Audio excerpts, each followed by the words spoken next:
Може би се чувстваш така. Изгубен в тъмнината. Дълбоко в тишината. Все по-близо до лъжата. Откъснат от светлината. Принесен в тъгата. Надеждата убита, радостта отнета, а вярата? Вяра почти вече няма. И доколко ще е така? Време е да станеш.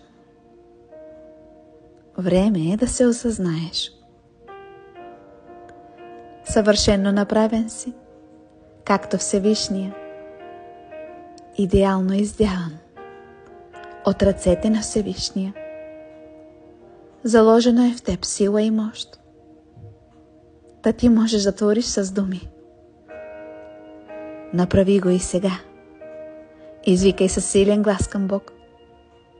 Кажи му, че имаш нужда от помощ и не можеш сам. Та той го знае.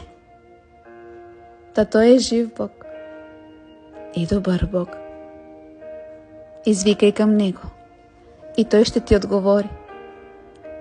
Ще настане битка в небесата за теб. Нима не осъзнаваш, че когато издигнеш гласът си, небето се отваря.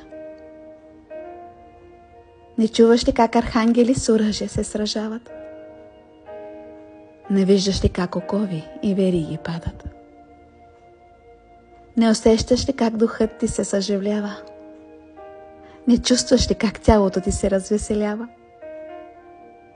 Нима не осъзнаваш колко ценен си в небесата и че ти принадлежиш на светлината.